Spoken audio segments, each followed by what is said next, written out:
Jürgen Konings, le fameux militaire en cavale, a soulevé des problèmes qui jusqu'ici avaient été soit diminués, soit niés. Et comment dire que en ce moment, du coup, il y a pas mal d'articles, on se penche beaucoup sur l'extrême droite violente. Et je vais dire que ça devient un petit peu flippant, hein. Donc, depuis que ce militaire a disparu, on a notamment vu des groupes de soutien sur Facebook. Alors, quelqu'un l'avait très justement, bien sûr, souligné que c'est pas parce que des gens, voilà, s'abonnent à un groupe Facebook ou simplement se mettent dedans que forcément ils le soutiennent, hein. Parfois, c'est juste pour avoir des informations, etc. Comme certains suivent différents hommes politiques, hein, ou partis politiques sans pour autant être en accord avec leurs valeurs, mais juste pour voir ce qu'ils disent et leurs informations. Euh, mais malgré tout, il y avait beaucoup de publications sur ce groupe et il y a eu des marches de soutien qui se sont faites, où ils étaient certes pas hyper nombreux, mais où ils étaient quand même là. Et depuis, il y a de plus en plus, hein, d'inquiétudes autour parce que l'on voit des gens qui soutiennent l'action de ce militaire et notamment aussi des politiciens qui semblent plutôt trouver ça pas mal, hein, et comprendre ce que ce soldat fait et faire une récupération politique là derrière. Et je suis tombé sur cet article, parce que visiblement on va toujours de plus en plus loin, cet article qui avait été publié dans Het Last News, la dernière nouvelle en néerlandais, un média flamand, hein, un des plus grands journaux, qui d'ailleurs avait été, il me semble, hein, a eu ses locaux qui ont été protégés par la police car un groupuscule d'extrême droite voulait y faire un attentat et notamment les prendre en otage, si je me souviens bien. Ils avaient eu des menaces et leurs locaux avaient été surveillés par la police et le temps de vérifier parce que apparemment ils avaient menacé aussi de poser des bombes, donc ils ont dû évacuer les locaux pour vérifier qu'il n'y ait bien rien. Et donc ce journal qui s'est fait menacer il y a quelques jours sort cet article qui est traduit en français sur Dardar. Donc la légion flamande des néo-nazis armés qui s'entraînent dans des jardins. Le Vlaams Legion, ainsi se nomme l'organisation dont fait partie Jürgen Konings. Le fondateur n'est autre que l'auteur présumé de l'incendie criminel du centre d'asile de Bilzen. Donc Bilzen accueillait un centre d'asile qui était très mal vu par les riverains parce que c'était un peu à la campagne et il a déjà été prouvé que moins les gens sont en contact avec des étrangers et plus ils ont tendance à être racistes. Et donc notamment dans les campagnes, c'est quelque chose de courant. Et une personne avait mis feu à un centre d'asile qui était occupé. Heureusement, il n'y a eu aucun blessé, mais ça enlevait du coup un centre de disponible. Et voilà, ça avait été condamné à l'époque, mais assez tièdement par une certaine droite conservatrice, ce qui avait été critiqué, comme un peu ici avec l'affaire Jürgen Konings. Si ce genre de mouvement attire en général des hommes plus âgés, la Légion flamande a récemment accueilli dans ses rangs un jeune homme d'une vingtaine d'années, à peine engagé dans l'armée. Le nom du groupe auquel appartient Jürgen Konings. L'information nous a été confirmée sans la poudre. Et pour cause, durant la Seconde Guerre mondiale, la Légion flamande était une milice de volontaires partis combattre sur le front de l'Est sous le commandement de la SS allemande. Aujourd'hui encore, l'organisation utilise un drapeau qui renvoie à ce passé. Y figure la rune de Dahl, lettre proto-germanique associée à la symbolique nazie. Donc c'est pas des rigolos. On peut dire que ce sont des vrais de vrais, quoi. La version actuelle de la Légion flamande est née l'an dernier sous l'impulsion d'Emmanuel M, un limbourgeois originaire de Zutendal. Il s'agit de l'homme qui paradait avec des symboles nazis au volant de son pick-up lors d'un cortège automobile organisé par le Vlaams-Belang. 2 ans plus tôt, il s'était fait remarquer par la presse britannique à travers un tweet adressé au bourgmestre de Londres, alors fraîchement élu. J'espère que Sadiq Khan se fera sauter comme le font les musulmans, avait-il écrit à l'époque. Ok, très bien. Très bien, très bien. Oh, what the fuck. La violence de ses propos, quoi. Purée, quoi. Serment d'allégeance. Emmanuel M. Putain, j'ai cru qu'à un moment donné, je sais pas, dans ma tête, ça a fait Emmanuel Macron, mais non, non, non, non, non, non, non, non, non, non, non, on va pas aller sur ce terrain-là, attention. Il y a des blagues qui franchissent les limites. Suspecté d'avoir mis le feu au centre de demandeurs d'asile à Bilzen, a été arrêté en décembre dernier. Les faits n'ont pas encore été prouvés. L'homme est également connu pour être un maniaque des armes à feu, habitué des stands de tir où il s'exerce avec des armes de guerre. Il aurait également laissé des membres de la Légion flamande s'entraîner dans son propre jardin. Parmi eux se trouvait un certain Alexander G., un Ukrainien vivant à Tervuren, lui aussi arrêté pour suspicion de projet d'attentat. Il n'est pas établi que Jürgen Konings ait pris part à ces entraînements. En revanche, la présence de l'un de ses amis, Mario V, l'est bel et bien. Ce dernier est un ancien militaire qui vit également dans le Limbourg. Il arbore encore son béret de paracommando sur Instagram, bien qu'il semble avoir retourné sa veste. Mein Herr ist treu, peut-on ainsi lire sur son compte la devise de la SS, que l'on pourrait traduire en français par Mon honneur s'appelle fidélité. C'est tellement hardcore parce que ce sont quand même d'anciens soldats, donc c'est des mecs qu'on a formés pour la guerre et qui tout à coup se disent bah, en fait je suis encore en guerre. Il y a une vraie problématique derrière.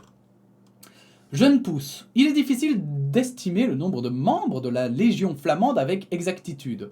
Sur Instagram, le groupe est suivi par 128 personnes. Et là où les groupes néo-nazis attirent surtout des hommes légèrement plus âgés, la Légion flamande semble également recruter des jeunes pousses. C'est le cas par exemple d'un suiveur de 22 ans tout juste diplômé en sécurité publique qui vient d'entrer dans l'armée. Sur Facebook, il témoigne son soutien à l'égard de Skildenvrinden. Skildenvrinden, c'est un parti, donc c'était quoi? C'était un groupuscule d'extrême droite, de la jeunesse, extrême droite, qui avait lieu dans les universités et qui littéralement avait un Discord mais rempli de blagues racistes, de haine, enfin voilà, de vraiment, comment dire, enfin c'était la violence, la haine. Ils allaient parfois faire des trucs contre, enfin voilà, quand par exemple des syndicats ou quoi allaient manifester, ils allaient faire des regroupements, des contre-manifestations où ils allaient mettre leur drapeau, mais toujours des slogans d'extrême droite. Et ils étaient toujours dans la provocation et parfois pire, mais ça reste encore, voilà, ça a été une énorme enquête quand c'est sorti. Ce sont les journalistes de la VRT, donc du côté néerlandophone, qui l'avaient mis à jour.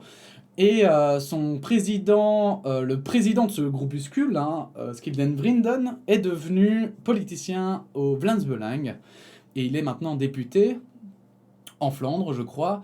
Et donc, au Vlaams-Belang, le Vlaams-Belang, c'est vraiment l'extrême droite, quoi. C'est vraiment... mais c'est une extrême droite assez trash, quand même. Blablabla. Au sein de ce groupe de jeunes mené par Dries van Lankenhoven, donc ça c'est effectivement le président du groupuscule, ce ne sont d'ailleurs pas les admirateurs de Jürgen Konings qui manquent. Un partisan de Skildenvrinden, âgé de 17 ans et originaire d'Ypres, a par exemple liké pratiquement toutes les publications de l'homme en fuite sur Instagram.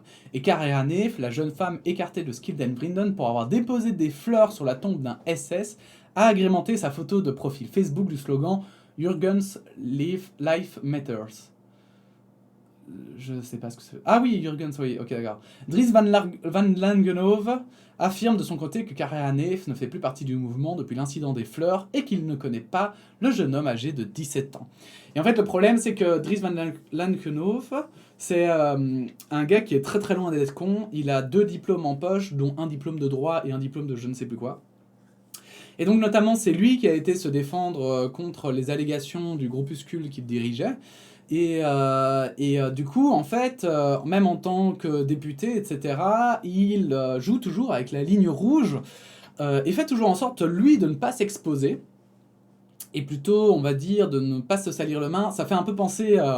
voilà, alors je grossis le trait, mais ça fait un peu penser aux mafieux, vous savez, qui dirigent un petit peu sa confrérie mais qui va jamais lui-même tuer ses victimes, c'est toujours ses petites frappes, quoi. Là, ici, ça ressemble un petit peu à ce fonctionnement-là, dans le sens où lui fait toujours en sorte d'être dans la légalité, ou alors, quand il n'est pas dans la légalité, par exemple, il avait fait un rassemblement durant le Corona, il avait fait, je sais plus, un barbecue ou je sais pas quoi, et il avait directement payé l'amende sans broncher. et sans non plus demander, puisque du coup il est député, sans demander son immunité, en fait, sans la faire transparaître pour ne pas devoir payer l'amende. Bref, je suis Jürgen. La vague de soutien dont jouit l'insaisissable militaire n'émane pas uniquement des milieux d'extrême droite, ce qui illustre à quel point les colères en tout genre ont tendance à s'unir ces derniers temps. Un groupe Facebook qui appelle à sauver notre héros compte déjà plus de 45 200 membres, tandis que le slogan « Je suis Jürgen » apparaît ci et là. Thomas Renard, expert en terrorisme, qualifie le phénomène de brassage dangereux de gens qui s'opposent au pouvoir en place.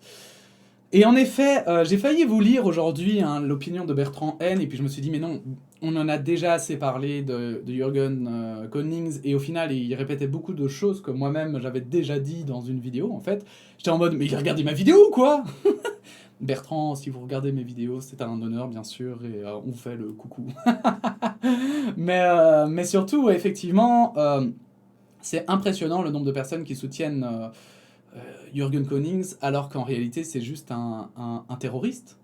Il n'y a même pas d'autre mot. Et que si on avait appris, vous savez, quand il y a eu les terroristes de l'État islamique qui sont venus, ça a été directement condamné. On a demandé aux musulmans, mais à tous les musulmans, de condamner les actes, alors que c'était évident que personne ne soutenait ces terroristes. Et par contre, ici, c'est ça qui est hyper inquiétant, c'est qu'on a tendance à accepter que... C'est comme si c'était acceptable de soutenir sa façon de faire. Alors après, il y a ceux aussi qui utilisent, justement, qui pensent qu'en fait, ils disent « Oh, mais non, mais c'est juste... On le soutient pas, mais on le comprend. » Sauf que il y a pas... Enfin, ici, on peut même pas... Enfin, comment dire... Comprendre, c'est pas excuser. Et je crois que les gens, encore une fois, on le dit souvent quand on essaye par exemple de faire comprendre pourquoi on soutient les réfugiés, pourquoi on soutient tel groupe discriminé ou tel groupe, etc. Et quand on essaie d'expliquer aussi parfois des situations très complexes, on essaye parfois de comprendre, mais sans excuser. Par exemple, l'attitude, je vais inventer, mais l'attitude d'Israël par rapport à la Palestine, par exemple, on peut la comprendre, mais on l'excuse pas. On peut l'analyser, mais sans l'excuser. Et ici, le problème, c'est que les gens qui essayent, voilà, qui comprennent Jürgens, ils l'excusent par la même occasion. En tout cas, c'est ce qu'ils disent. Quand ils disent sauver notre héros, etc., je veux dire, si c'est un héros, c'est qu'il n'a pas fait de faute, littéralement. Or, il a fait une faute. Il utilise la violence pour propager son idéologie. On le rappelle. Et c'est hyper grave. Et ce qui est marrant, c'est que souvent ces gens qui parlent de Jürgen Konings comme un héros, d'un autre côté, vont crier au scandale si par exemple il y a une grève des transports publics et que du coup ils pourront pas se rendre au travail. Ou qu'il y a une grève... mais vous voyez ce que je veux dire, qui vont être bloqués sur l'autoroute parce qu'il y a une grève. Ça, par contre, ils vont le condamner, alors que pourtant, c'est des gens qui le font de manière pacifique, sans armes. Vous voyez, ils font que bloquer. Alors après, on peut toujours débattre de est-ce qu'on peut bloquer ou pas. Mais carrément, ici, je vous rappelle que c'est un gars d'extrême droite qui voulait tuer des gens. Il voulait les tuer, hein. C'est pas il a fait semblant pour faire passer son message. Non, non, non. C'est pas le mec, il a pris des armes factices pour faire croire que... Non, non, il a volé des vraies armes et il a essayé de tuer des gens. Donc voilà, je trouve quand même que c'est quelque chose qu'il faut voir en face, malgré tout, quelque chose qui existe, que 128 personnes, c'est peut-être pas beaucoup, mais que, comme on le voit avec justement l'affaire de ce militaire en fuite, il suffit d'une personne, en fait, pour faire beaucoup de dégâts. Et on l'a vu aussi avec l'État islamique. Regardez, ils étaient combien? Finalement, on a eu combien d'attentats en Belgique? Ils étaient combien? 3, 4, 5 maximum? En France, combien ils étaient? Je sais pas, une vingtaine maximum? Une vingtaine de personnes a fait tant de victimes. Donc c'est hyper important de ne pas soutenir ce genre de personnes. Si vous avez... quelles que soient vos idées, en fait. Quelles que soient vos idées, je veux dire... moi, par exemple, j'ai plutôt des idées qui, je pense, vont à gauche. C'est pas pour autant que je soutiendrais tout ce qui se ferait à gauche. Si des gens prenaient les armes à gauche, mais je les soutiendrais pas, quoi. Voilà. Si vous êtes de droite, ça doit être la même chose. On ne peut pas soutenir des gens qui commencent à devenir violents. Bref, voilà, je trouvais que l'article était assez intéressant. Je rappelle que c'est donc une traduction d'un article qui vient de l'autre côté de la frontière linguistique en Belgique.